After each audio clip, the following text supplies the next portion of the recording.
I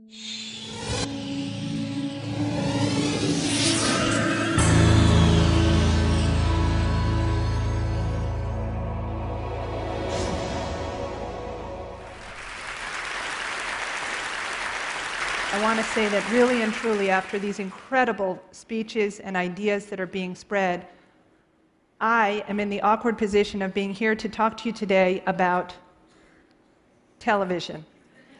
So most everyone watches TV. We like it. We like some parts of it. Here in America, people actually love TV.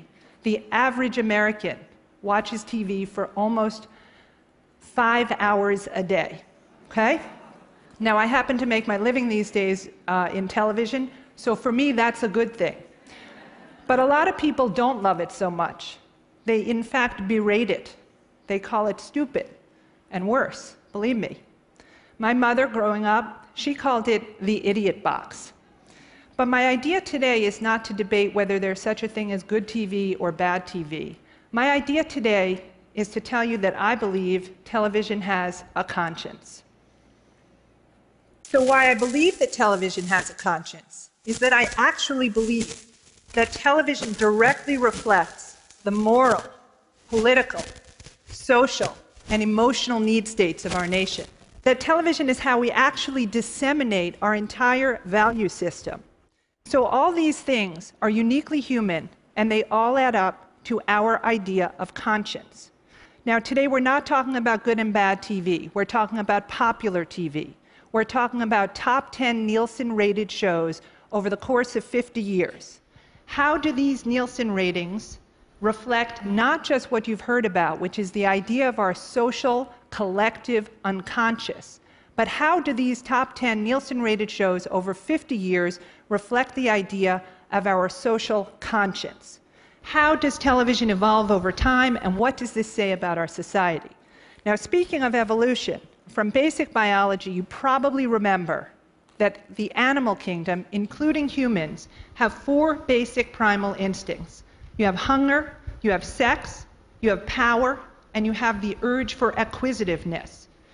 As humans, what's important to remember is that we've evolved over time to temper or tame these basic animal instincts, right? We have the capacity to laugh and cry. We feel awe. We feel pity. That is separate and apart from the animal kingdom. The other thing about human beings is that we love to be entertained, right? We love to watch TV. This is something that clearly separates us from the animal kingdom. Animals might love to play, but they don't love to watch.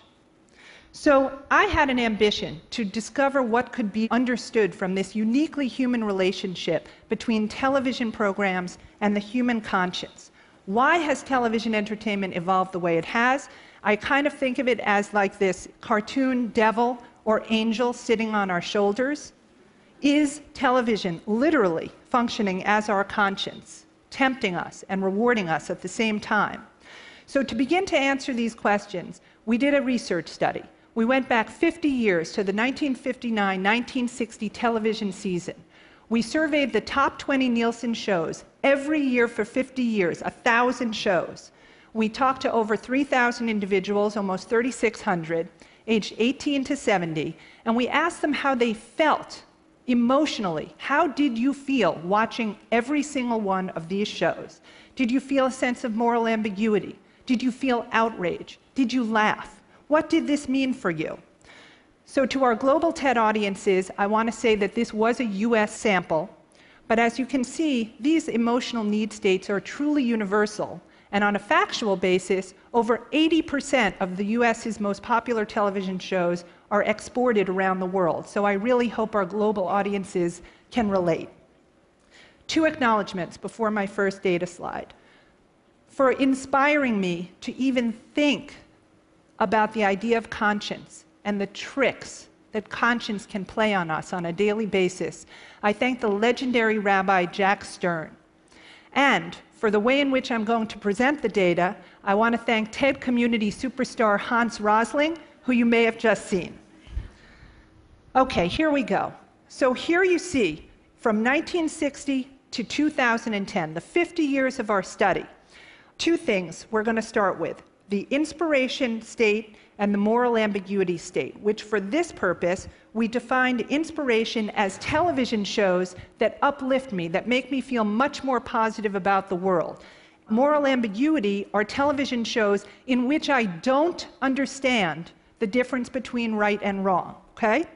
As we start, you see in 1960, inspiration is holding steady. That's what we're watching TV for. Moral ambiguity starts to climb. Right at the end of the 60s, moral ambiguity is going up. Inspiration is kind of on the wane. Why? The Cuban Missile Crisis, JFK is shot, the Civil Rights Movement, race riots, the Vietnam War, MLK is shot, Bobby Kennedy is shot, Watergate, right? Look what happens. In 1970, inspiration plummets, moral ambiguity takes off, they cross, but Ronald Reagan, a telegenic president, is in office. It's trying to recover. But look, it can't. AIDS, Iran-Contra, the Challenger disaster, Chernobyl. Moral ambiguity becomes the dominant meme in television from 1990 for the next 20 years.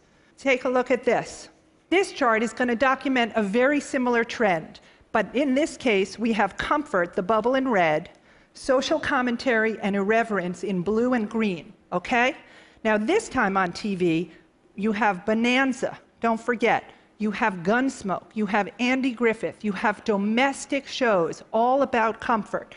This is rising, comfort stays whole, irreverence starts to rise, social commentary is all of a sudden spiking up. You get to 1969, and look what happens. You have comfort, irreverence, and social commentary not only battling it out in our society, but you literally have two establishment shows.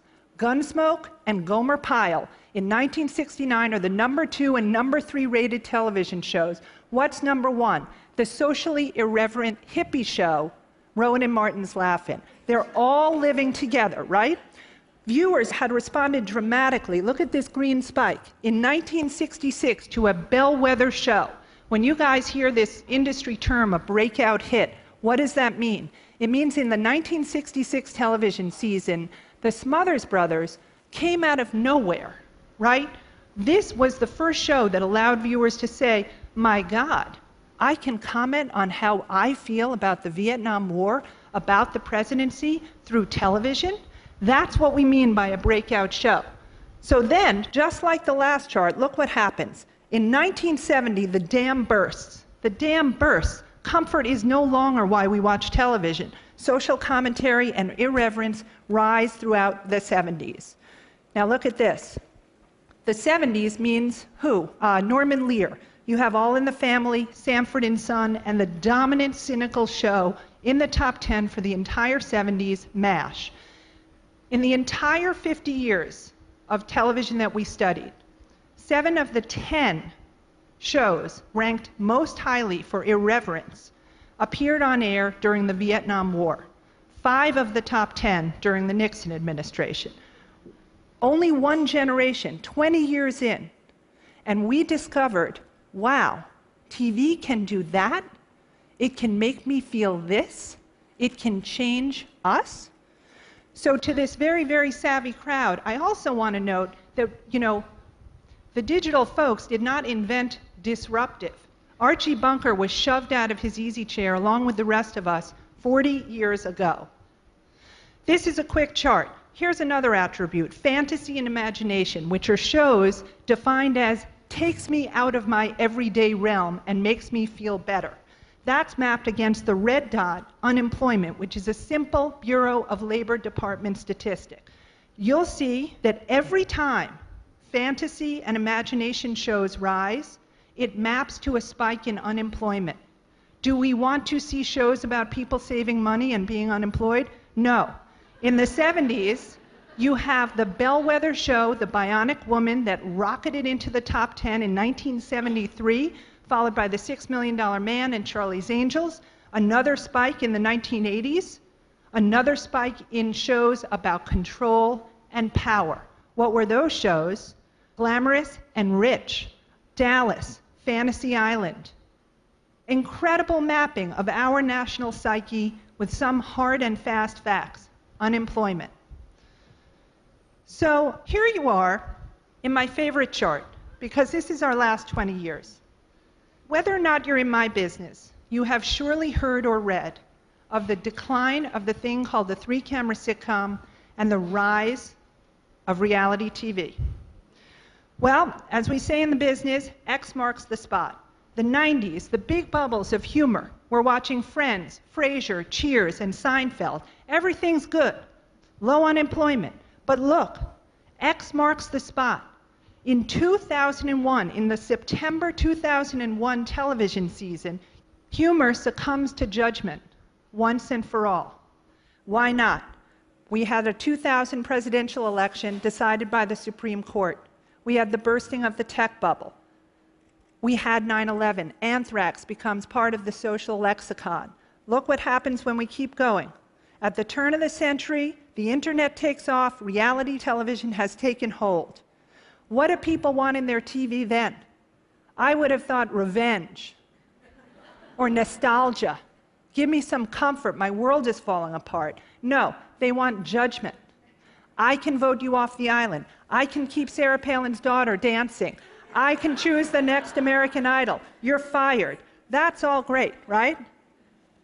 So, as dramatically different as these television shows, pure entertainment, have been over the last 50 years, what did I start with? One basic instinct remains. We're animals. We need our moms. There has not been a decade of television without a definitive dominant TV mom. The 1950s, June Cleaver in the original Comfort Show, Leave It to Beaver. Lucille Ball kept us laughing through the rise of social consciousness in the 60s. Maude Finley, the epitome of the irreverent 1970s who tackled abortion, divorce, even menopause on TV. The 1980s, our first cougar was given to us in the form of Alexis Carrington. Murphy Brown took on a vice president when she took on the idea of single parenthood. This era's mom, Bree Vanderkam.